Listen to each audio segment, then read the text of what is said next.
in just a sec. Okay. We should be good now. Yes, we are live. Hi, guys. Hello. And hello, Emmett, also known as Savage Knuckler, online and our Discord. So this is Cardboard Conversations, and today we have Emmett with us, and we're going to talk about a very exciting tournament that you, Emmett, and maybe a few other people are going to set up. Yes. We look very much forward to hear about that. So, Emmett, would you like to introduce yourself and your, Yeah. background? Hi, Sophie and Jan. Hi, and everyone else. I'm Emmett, also known as Savage Knuckler. I'm kind of the main event organizer for the Golden State Gauntlet, but I'm also organizing it with a great team of people, including Kevmo, who you guys all probably know on Discord if you're on there. He's our head judge. I'm a player collector and event organizer. So cool. So we were wondering, we were just talking a bit previously, but we didn't really get a chance to get into the whole, what's your background around sorcery? When did you get into it? And is this like the first event that you're organizing? Gotcha. Yeah, no, it's not the first. It's the first large event that I'm organizing, but not my first. I discovered sorcery in November of 2023, right after beta launched, and I opened a few boxes and it was enthralled by the art, and jumped on YouTube, found Cardboard Guide here, and it actually got me interested in curios. And before I know it, I was down the rabbit hole of collecting curios, which is something that's one of my favorite things to collect besides artist proofs. So I was looking for local players in my area, which was really hard at the time, and it took me a few months. And while that was going on, I connected with a lot of people on TTS, and that's actually how I found a few people in my Northern California area. And it kind of snowballed from there, and we started meeting up and having local events. And before I know it, I was organizing my first event last summer, and we did like a giant learn to play, and I called it a sorcery community day. And so we did like a 16-person learn to play, and we filled it up. And then after that, we paired it with a limited event. And so everybody, and we had almost 90% of the people stick around for the limited event. And so we had a 25-person limited event with a mixture of brand new players and also experienced players from around the Northern California area. And that was like that was the moment where I just was kind of really, really fell in love with building community and event organizing. And then after that, I put in my hat to volunteer at Gen Con, and they graciously accepted me. And so I volunteered as a judge for Gen Con last year. I put on an AL release event with Kevmo. That was super fun. What else have we done? I like to experiment with stuff. I did a best of 3 construction event last fall. That actually was really fun. We had almost 2-hour rounds, but everybody loved it. Yeah, it was long. Only went the time a few times, but we did a little sideboard action, and it was just something to play around with. Lately, we've been doing cubes. I built a power cube, and we've been doing a power cube drafting, which has just been an amazing time. You guys did a mixed and limited event for Ask and Rash Chapter 2, so you know how fun it is to play with the 2 sets combined together. Oh yes, absolutely, definitely. Yes, and also hello and welcome everybody. A lot of people are saying hi in the chat, and we definitely have some Emmett Savage Knuckler fans out there. Yeah, for sure. We have Joa and Clayton. Yeah, some of my favorite people out there locally helping me organize this event. Very cool. But I think we should just maybe dive right into it. So we wanted to just hear a bit about the event, because you're hosting this Golden State Gauntlet event, and it sounds like it's going to be a blast. So we would love to hear just a bit about what kind of formats are you playing, and what kind of vibe do you expect to provide for the players? Absolutely. Thanks. Yeah. So the main event is a 50-30 constructed. We call it kind of a casual competitive. We're going to have 5 Swiss rounds, and there's going to be a top cut for a single elimination top cut with 8 people. We have space for up to 96 people, but we're shooting for 64. We have a really big play area. So, if you're near Sacramento and you can make the drive, like, please come on down. It's going to be awesome. But like, besides the main construct event, we're having on-demand drafts all day. We're having a little learn to play for anybody who shows up. And we're having even a little free sealed event for people. We have like a 16-person sealed event. It's like designed for newer players, but we really want to leave it open for anyone who wants to play. And of course, like the biggest thing of all is like we have Brian Smith coming, which is like absolutely That's so incredible. cool. Yeah. So like our goal is to have something for everyone, players and collectors. Players of all levels, casual, competitive. Oh, and we also have some two-headed dragon action going on the side, which is a favorite of our local area here. It's a very fun format. I tried it for the first time on the evening after the Askermas Chapter 2 tournament. I played with Ron and Richard from Holland. Netherlands, yeah. Yeah, the Netherlands. And a fellow Dane, Nicholas. And it was absolutely fantastic. It was a really fun format. So yeah, definitely. That sounds like a lot of fun. So how many players are in your local area? You said you had room for 96. Is that doable? You're shooting probably yeah, exactly. Probably not. But also, like, just to mention it, we have a lot of space, so we're not going to be sitting here bumping elbows with each other. We can spread out. And it's a really well ventilated, great LGS in the Sacramento area. But yeah, no, we're hoping for like 64. That would be like our main goal. What's really cool is that we're in order to one way to facilitate encouraging both competitive and casual players to play in this constructed tournament is we're splitting up the prizes almost 50-50 between performance and participation giveaway. And so first place for the main event is going to be an Angel's Egg artist proof by Brian Smith that he's working on as we speak and is almost done. And also the first place will receive a foil sorcerer, a Frazetta sorcerer, a playmat, and some exclusive stamp cards from the event, amongst other things. But for the participation giveaways, just for playing in the event, you're entered into a giveaway raffle to win an 18 by 24 inch framed embellished print by Brian Smith, which is incredible.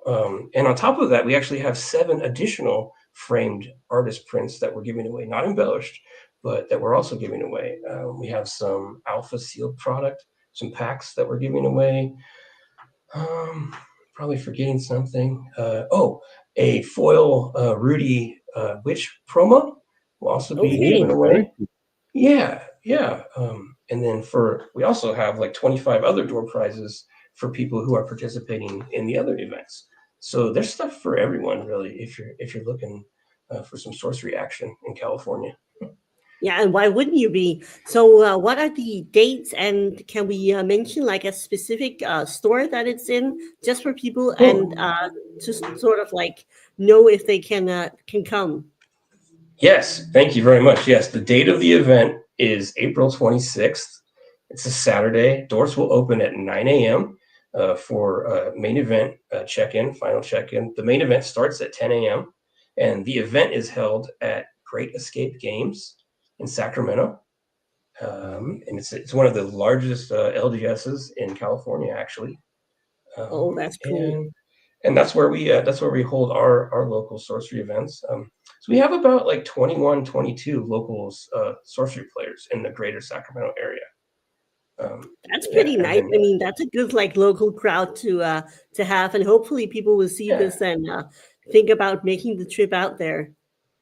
Yeah, and so we're Sacramento. Like for people who aren't familiar with with California, like Sacramento's kind of smack dab in between Reno and San Francisco or the Bay Area. If you drew a straight line between those Reno and San Francisco, we'd be kind of almost in the middle. And so we're almost like a great little hub for all the little pockets of players throughout Northern California because there's a great player base in Reno, based out of the Glass Die, and there is a fantastic player base based out of the Bay Area with the Beasts of the Bay. And then we also have little pockets of players throughout Sonoma County, Napa County, like Merced, all over Northern California. Like if anyone's watching this and any of those names ring a bell, like come to Sacramento. It's worth it. Like you will have a great time with us. Like I said, Brian Smith will be there all day long, just hanging out, doing signatures, doing altars. We'll have a little collection of Brian Smith APs that some of them will be for sale and some of them will not be for sale.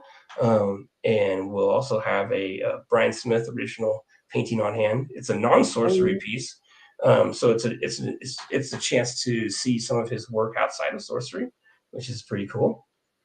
Yeah, for sure, Brian. He's awesome. It sounds like there's going to be like a lot of great things to look forward to.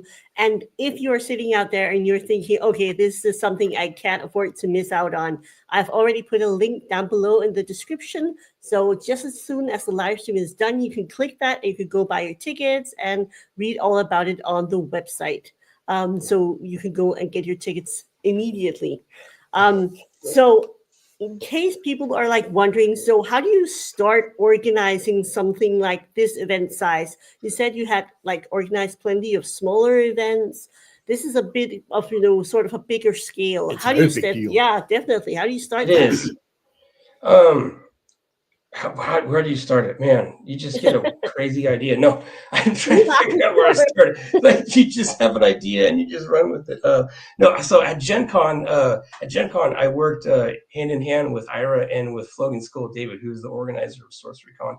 And while I was volunteering and working, I just was I was paying attention to how they kind of handled their business and set things up. And they are extremely, extremely detail oriented. I think that is like, besides being organized, it's like maybe a real big key is don't be afraid to think of every single little detail you can when it comes to organizing and planning the event. So if you're a kind of person who likes that kind of thing, it might be for you. But like how I came up with it, I'm not joking. Like it was back in January. I woke up and I saw both of you talking about Ask and Rash Chapter 2 coming up. And I'm like, okay, that's 8 weeks out. That's 10 weeks out. Like, I think we could do something. Like, we really want to do a big event for. We have a little club, the Golden State Avatars, that we've been locally. Myself and Kevmo and a few other people have been joining, and it's just a group of really enthusiastic sorcery players who want to put on events and connect different players and LGSs throughout California with each other. We're all kind of spread out, like throughout California, like most of us are, right, in the world. I know we're all kind of like spread out like that, and we just like it's another one of those exercises and just bringing us all together, I guess. But I mean, I woke up, saw your video, and I thought, holy cow, like they're getting 43. I really want to get 50. Like I really want to get 50. That was a big goal for me, and it has been since I started doing events. And so I don't know. I really don't know, other than like you guys inspired me. I woke up, you guys and everybody else who puts on, bigger scale events. Because it is tough and it's daunting. Like I'm not an event planner and I don't know like a lot of this stuff, but luckily I have a lot of fantastic people that I can ask questions, like Floating Skull, like Ira, and like some of the members on my team have some unique skills that I didn't know about. That really cross over with event planning. So it's been a fantastic team effort, really. But that's pretty amazing, because to sort of organize such a big event in such a short amount of time, I mean, that's pretty wild. Hopefully people will really enjoy it, because I also think this is an opportunity to sort of like have a bit of a behind the scenes, and it is really a lot of work to get something like this rolling, but it's so rewarding when you see the players, they're having fun. Yeah. And it makes a lot of sense then. We also have a question here from the chat. Chris is saying, will there be any sort of like live stream from the tournament? No, not for this event. We are going to record some footage and we're going to splice together a reel for everyone. Yeah. But at this time, we don't really have the equipment and the skill set to put out a quality stream the quality. I should say the quality that we would like to put out. Yeah. And so instead, we're gonna film it, and then we're gonna splice some footage together for y'all to capture just how much fun it is. Because like you said, Sophie, it's really rewarding to see people having fun. I mean, it's in the similar facet of having a great party with your friends that you organize, and just seeing everyone in the house and hearing all those different voices and laughter, like kind of bustling over each other. And it's going to be that's the kind of energy that we're going for. Is that same kind of thing? Is a big hangout, right? Just a big hangout where you're there to meet friends, or you meet people. That's a big commonality that I've heard about people who've attended sorcery events across the world, and myself included. Like going to Gen Con, and I went to Sorcery Con in Las Vegas, and I keep saying it feels cliche, but like there is no other TCG community that to me that compares to sorcery that I've been a part of. Is a special group of individuals. Yeah, for sure. I mean, it always feels like either you're with friends or someone who's about to become your new friend. Oh, yes. There's like a great vibe, and everyone's there to have fun, and also to make sure everyone's having a good time. I mean, you hardly ever see anyone by themselves. There's already like somebody ready to talk and hang out and get a casual game. Yeah, and that's a great point. And just like that's a really great point. Is we try to engage with everyone, and just really be not I mean, inclusive is the go-to word, but seriously, it's just like you said, if you see someone like sitting alone, like either they want to play or just you go over and you talk to them and see if there's something there that you can point them in the right direction, right? Like exactly. And also you have the opportunity to sort of like hang out with someone else who really enjoys the game, chat about your favorite artist. I mean, there's so much that like keeps people together and make sure that everybody has a really great time. Definitely. Yeah, so don't stay home just because you might be all by yourself. Just go, and you'll have a great time with people. Yeah, for sure. Yeah, definitely. Yeah. So, sorry, what were you going to say, Jens? Yeah. Oh, I was just interested in you said there was a top card. Are you going to record the constructed decks for the top card? Yes, that is something that we're working on. Is we do have the ability to we have a couple actually little private areas, quiet areas where we can set up the top cut games and put up some filming equipment and film those games. I also meant are you going to share the decks? Share the decks, put deck links on Curious.io. Gotcha. Yes. Yes, that is definitely. We definitely want to collect the deck list for the top 8 and share that data with everyone. That's something I love. I absolutely love seeing like Golden Eagles reviews for sure. of tournament the tournament card breakdown. Sorry. Yeah. Like I love seeing how many of each card was used in the top cut. Yeah, absolutely. Definitely. Yeah, Bruce has been doing some really great videos about deck lists and some of the top cards, some of the most played cards. I love that too. I'm big into deck building. I find that to be a very fun aspect of sorcery. So it's also it's great to see how different decks are comparing, and there's some sort of avatar dominating the meta right now and stuff like that. I really do love that. Yeah, and I wanted to point out we had like just briefly talked about it. When I scrolled through the website and it had like a lot of event details, I saw that Archimago will be banned for the constructed part. Do you want to just like think a bit about like why did you reach that decision? Why did you feel it was necessary? Yeah. So we did it to encourage a more varied and fun vibe in the tournament. Really, it's not based out of a performance issue with Archimago. It really is. We're trying to encourage more fun, and yeah. I feel like a Debbie Downer talking about the banning, but we did talk to other tournament organizers and competitive players, and we thought it was worth trying out. We're not like a huge event, and we're big, but this is our first one, and so yeah, we just thought it was something that we really wanted to try out.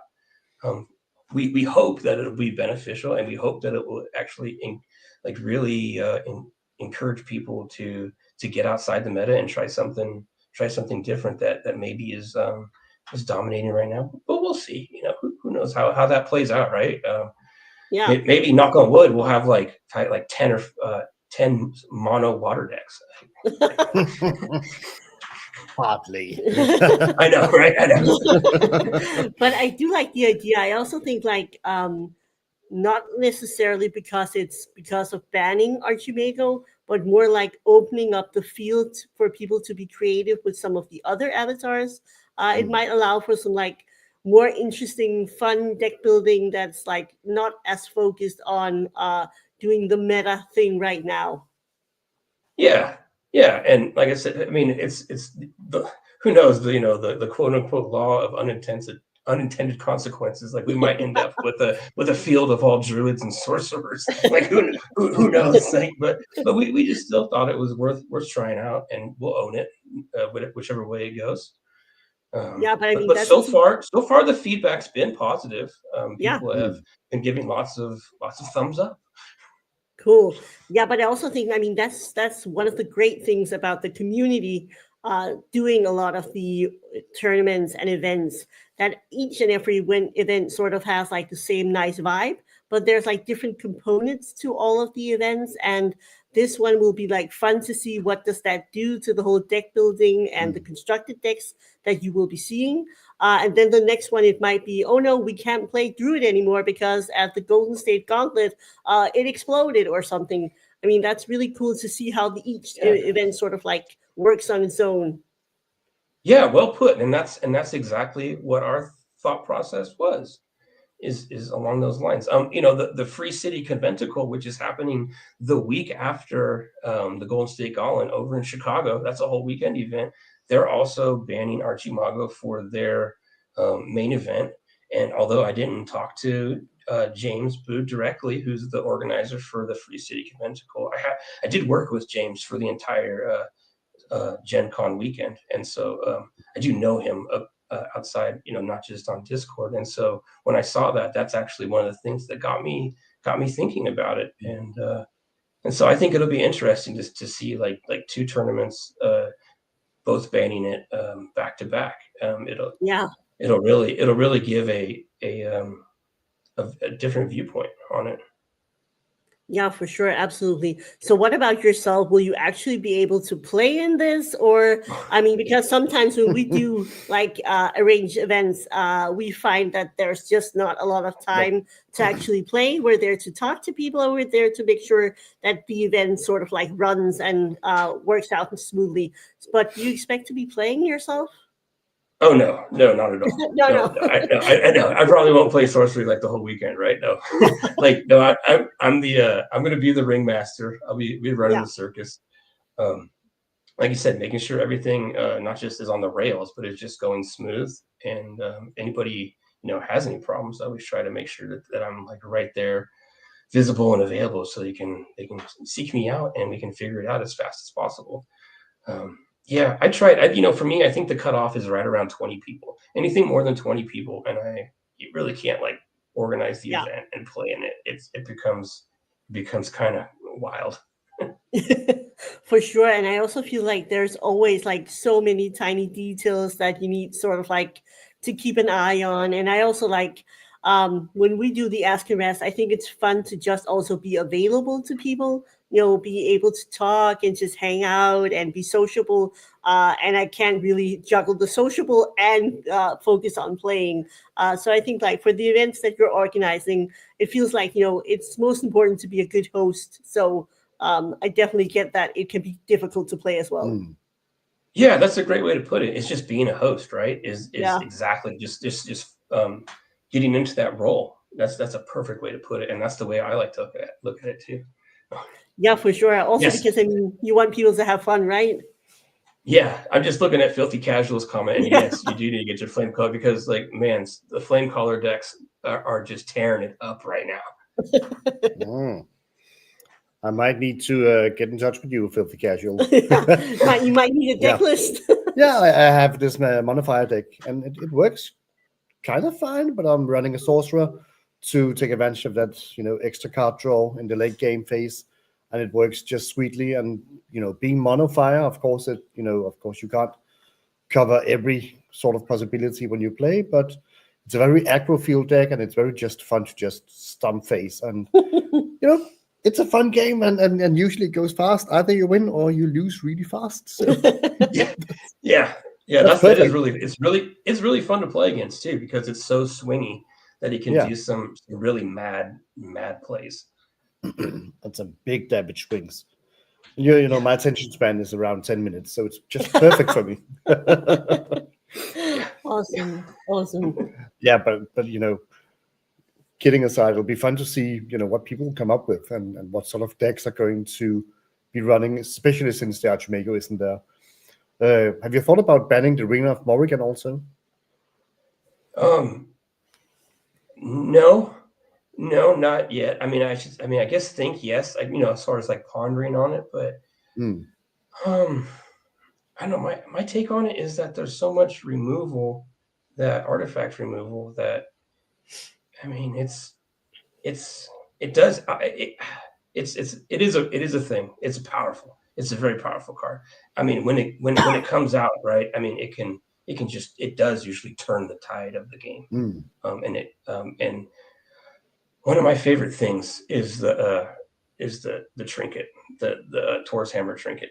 And so I've been loving that card since it came out. And so for me, like, just I gotta say, I do love, even when it happens against me, I love seeing the hammer and the trinket and the ring together at the same time. I know it's cheesy, but it can be pretty fun. And like I said, I think I was up 20 to 2 on this flame caller deck, and he pulled his ring, and I had no answer for it. And within like 2 or 3 turns, I lost the game.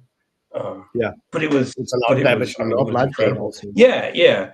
It is something that I keep like thinking about, as far as like the parity of play between people who own it and people who don't own it, right? And what kind of experience that people are having on a local level. So far it hasn't been a huge detriment to our player base like Archimago has. And then we should mention we have at least 2 players in our local group who refuse to play the ring, which I find to be awesome. They're just like, no, I own it, but I'm not going to play it. I'm going to beat you without it. And so they get extra props for that, Like, yeah, for sure. Yeah, I'm still, on the fence. We have it in our binder, but I think I might want to buy one extra just when I go to a tournament in Sweden, just to have that little extra oomph. But let's see. So are you doing any sort of like facilitating like meetups outside the tournament, like hanging out, players dinner, lunch, anything like that? No, not for this event. For this event, we're just keeping it real simple, and it's just a one-day event. This is kind of our as a club, this is our trial run for putting on a big event. And so we just want to focus on one day. We have a lot of different plans for future events that we'd like to see come to fruition for like full weekend events.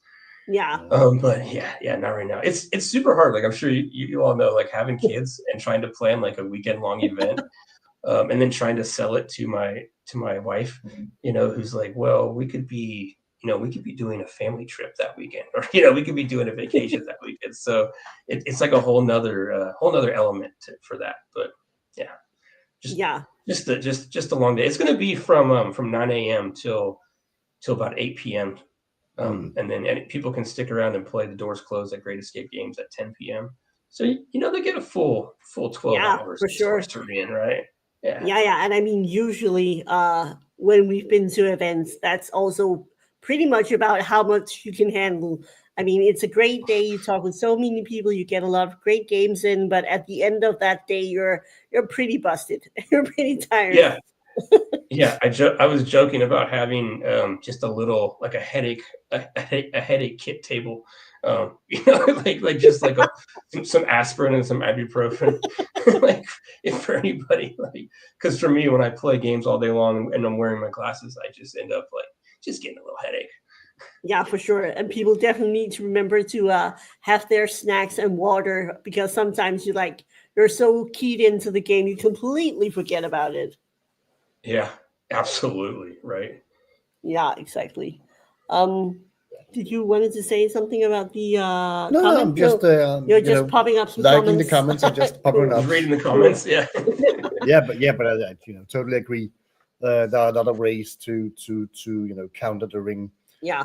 It's more of a question, should people be building around having counters for the ring, and how you're going to sort of handle the ring. Yeah. So, and I'm Right. just stupid mono fire player, so I'm just gonna hope for the best and stomp face.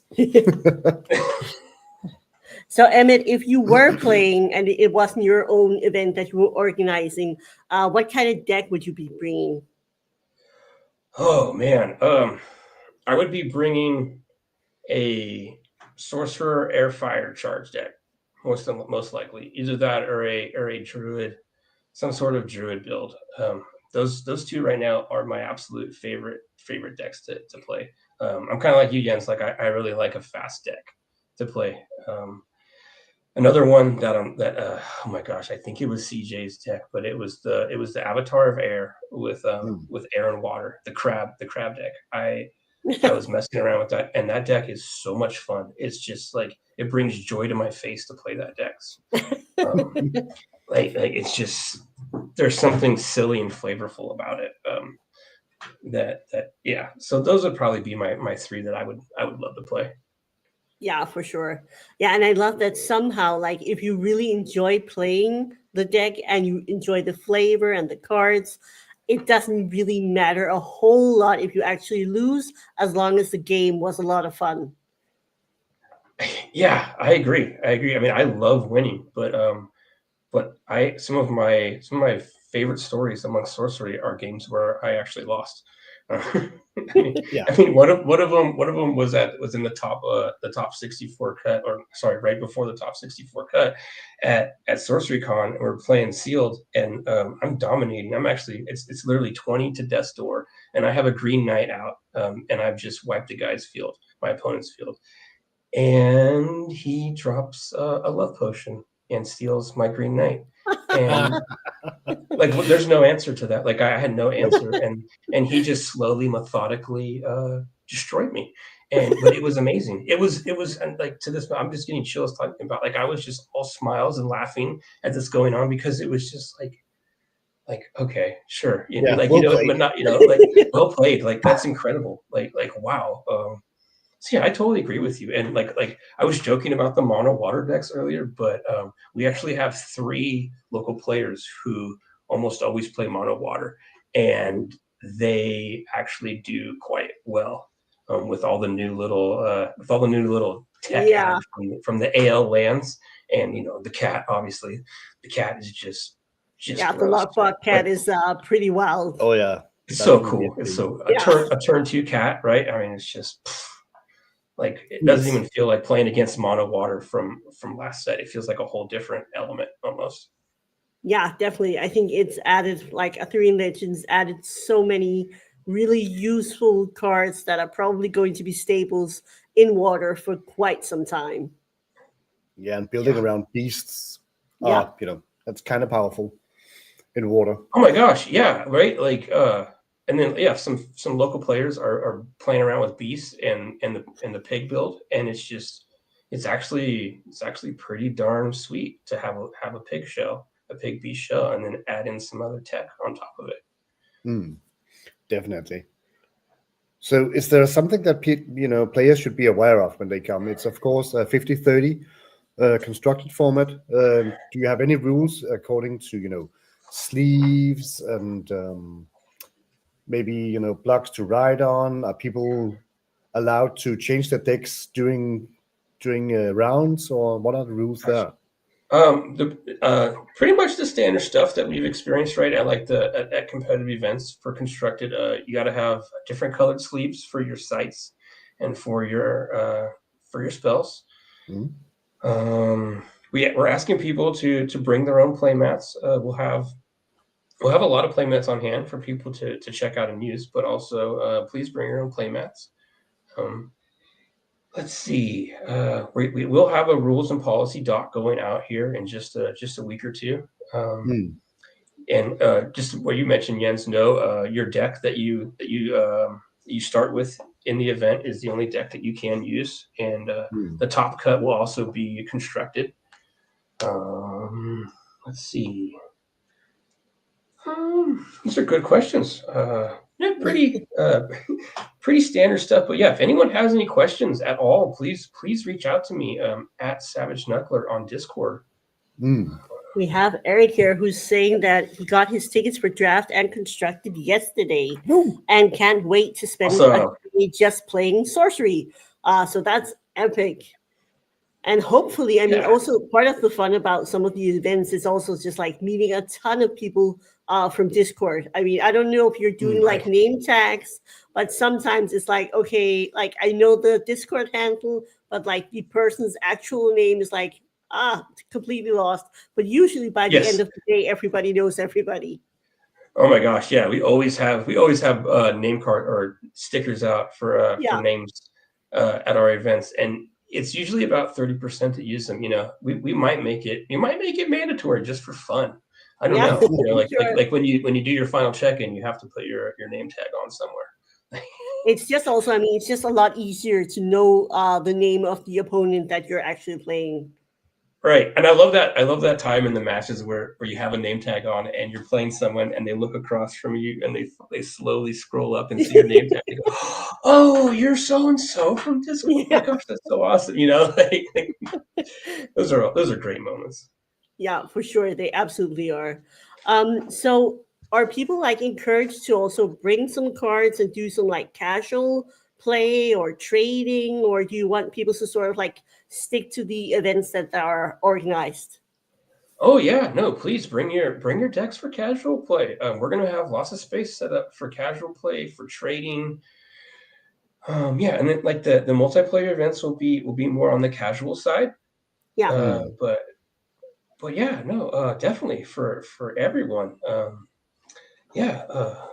So we really want something for all levels of player experience, or for all levels of players to come. And so, please, if you're just a casual player and you don't really want to play in the big event or the side events, just come on down and hang out with us. Like you said, Sophie, like everybody, you'll just be surrounded by people who love sorcery for the whole day, and it's that in itself is like a fantastic experience. Absolutely. Also, I mean, if people are just like interested but haven't really gotten around to play yet, I mean, you did say there will be some learn to play events as well, and I can highly encourage. We had some people who just came to hang out at Siege at the Core, which was a Belgium tournament, and those people also seem to have a great day to just like hang out and just get a feel for the game. So if you're into like TCGs and want to check out Sorcery, I'm pretty sure that you guys will be great at also just showing them the ropes. Absolutely. Yeah. And we're going to have a little learn to play, kind of like a rolling, I'm calling it a rolling learn to play, right? So we'll have 1 to 2 instructors on hand at all times. And they'll just be giving you the rundown of it. And that's also why we're doing the free little sealed event on the side is so that people who came in, or people who are curious, or maybe they've just been playing a couple games or opened a box of beta, right? And they just love the cards. It's like there's no risk. It's just like, hey, come and sit down and play the game and see what it's all about for a couple hours. Yeah, for sure. Absolutely. So we also wanted to just like talk a bit about, like you said that you already have like some events that you are hoping to do a bit later on. Do you think like you might also be thinking about doing something for the release of either Dragon Lord or for Gothic? Is that like something that you've been thinking about? Oh my gosh, it has been something we've been thinking about, and yeah, we have some ideas on standby, and we're just kind of waiting for more information, right? And to see like, hey, when Yeah. if we get some hard dates on the releases, or even just maybe even like a month when the products would be released, yeah, we'll start planning for, or I should say, putting our plans into action. Yeah. Yeah, we're not. I don't know. We're not because we're in California, and Kevin and I love the outdoors. One thing we're trying to incorporate is doing a sorcery event in an outdoor setting somewhere in California. And it is a bit of a challenge, right? Because it's like we're hey, come travel to our area, and then come travel farther to to some outdoor area. So we know it's a bit of a challenge, but that's something we have in the works. And also, little cardboard squares and wind. That's true. That is very true, right? Yeah. There's the whole wind part of it. And I was thinking for the outdoor event, I mean, we'd probably err on the side of like something limited. Yeah. Something in the limited format, right? So people don't have to worry so much about bringing their nice decks. But I do like the idea of like having a combination of being outdoors, doing a bit of a little hike or something, and then go play, and just like being able to enjoy the scenery and sorcery. Right. Yeah. I mean, we're only a few hours away from the California wine country, and we're a few hours away from the Sierra Nevadas and the California coastline. So there's so many different options for us. But like you said, the wind is probably one of the biggest, wind and rain, and so we'd probably stay away from the coast, because the California, at least up in Northern California, the coast is notorious for being somewhat windy. Yeah, for sure. Just saying hi to Daryl. Good to see you. Hello, Daryl. Check out the shirt. Hey. Oh, yes, check definitely. Out the shirt. Exactly. So we always usually have to ask this question because it's just like a lot of fun. If you got to sort of like design the theme of an upcoming sorcery set, what would be your like preference? What kind of theme would you want to have it revolve around? Yeah. I need a new answer, because my answer no longer is applicable. I mean, my answer was, I think we talked about this like last year, but my answer was Gothic. My answer was kind of like Dante's Inferno or the Dante's Paradiso. So I have a strong suspicion that might be kind of incorporated, or some of those ideas might be incorporated into Gothic, right? Like, I mean. Then what would be some of your favorite elements of that to see in Gothic? What are you hoping for in Gothic? Because we know it's a major set, it's going to be big, so there's room for a lot of like experimentation. So the one idea that I keep like coming back to, that I think would be super awesome, probably a unique, would be a magic spell that says, if you're on death's door, you don't die this turn, or you don't die until the end of your next turn, and that would kind of go in with like the theme of Gothic, right? Something that I don't think it should take you off of death's door, but it should maybe not keep you from dying for one turn or something, like no damage for the next turn or something. Oh, that would be cool. Like having a little reprieve, like just that extra single turn there. That would be amazing. Yeah, and I think that'd be really interesting to see how that would play into the dynamic of the changeover in the game when you hit death's door, right? Yeah, for sure. Definitely. I actually, expected that we would see a Holy Grail in Arthurian Legends that would do something, very similar to that. But yeah, no Holy Grail to get you back from death's door. Yeah, right. What about you, Sophie? What are you hoping to see in Gothic? I mean, I'm very excited for the art. As an old goth girl from back in the day, I like the whole idea of having this really sort of like dark, moody set that has a lot of beautiful architecture, hopefully a lot of like natural elements as well. I hope to get some like really cool literary references. Like I would love to see something from Paradise Lost or Dante or something like that. Something that just really encapsulates this like dark, eerie feel. And hopefully also like a few like good guys or angels or something, just to add that little bit of contrast. Heck yeah, yeah. I think that would play well too, because we have so many heroes in the knights and the sirs from Arthurian legends too. So taking us to a really dark place like that in the gameplay, I think would really add depth to some of the interactions, I guess, right? Is like even just thematically. Yeah, for sure. And also because Arthurian Legends was like immediately when you saw a lot of the art, it was so vibrant, saturated, very colorful. I think it would be really cool to see some like a more overall darker theme. So I'm very much just looking forward to it. I'm just excited. I'm always excited that, that there's something new on the horizon. That's true. Me too. And that's, when you guys were asking me about like, what do I think of the future of Sorcery? Like as a player, I am so excited to see the next 2 sets come out, to see the mechanics and to get my hands on the cards. Like, I mean, I just keep daydreaming about what the artist selection will be like. Like, I mean, there's the really dark guys that paint really great stuff for Gothic, but then like my brain goes to like Elvira Pelikowska. Hope I'm pronouncing that right? Just the way that her detail and her the way that she approaches drawing and painting Gothic architecture in her work, it's just going to be awesome. And the like, I keep coming back to like Rest in Peace, the way like how she did Rest in Peace, how it was, and her use of color in that piece was, and the way it just really drew your eye to certain locations. So I mean, it's so easy to start geeking out on this stuff because it's so fun.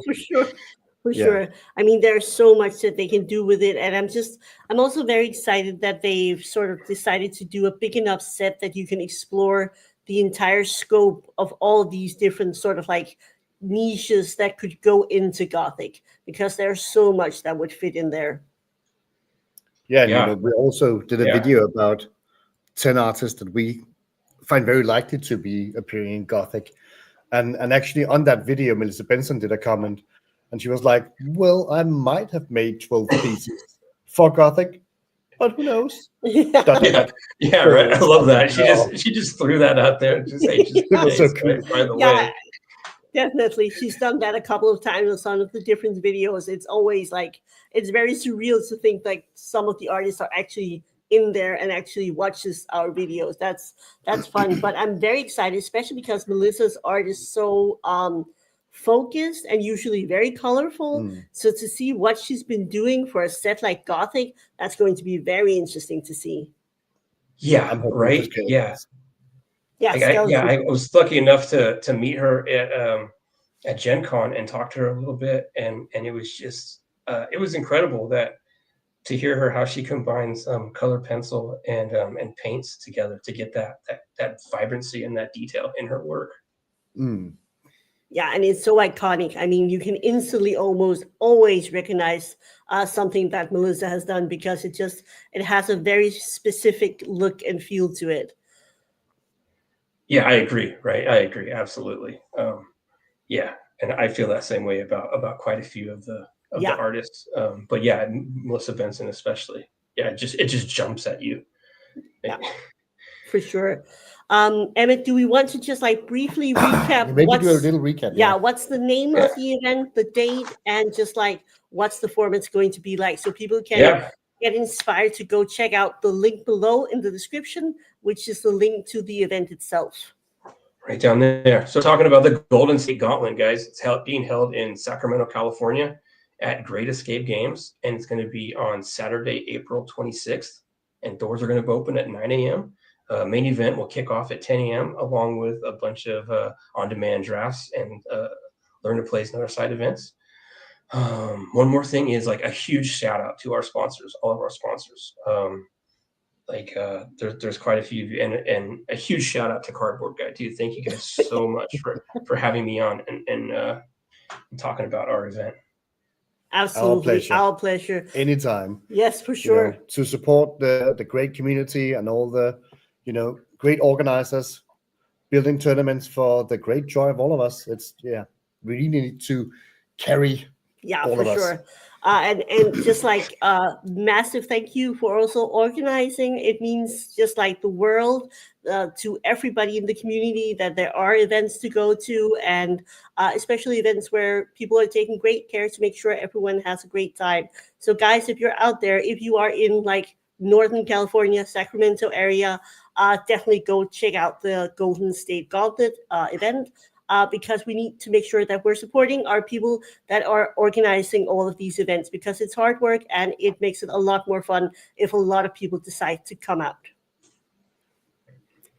Exactly. Yes. Yeah, thank you. So, Emmett, again, thank you so much for joining us today. It was absolutely a blast to get to talk a bit about sorcery, but also, of course, about this amazing event. So any last words we should say? Anything like a website or something we should check out if we want to know more about upcoming events? The tickets are on eventbrite.com under Golden State Gauntlet if you guys want to check them out. And no, nothing else. Thank you so much. I hope to see many of you there. Eric, I will see you there. Can't wait, man. It's fantastic. Yeah. Awesome. But then I guess we're just going to round it off here and say thank you so much to everybody watching. Yeah, thank you for watching. And Emmett, thank you for coming on the channel and talking about this great tournament that you're hosting. Thank you so much. All right. You're welcome. Talk to you guys later. Bye, guys. Bye-bye. Bye.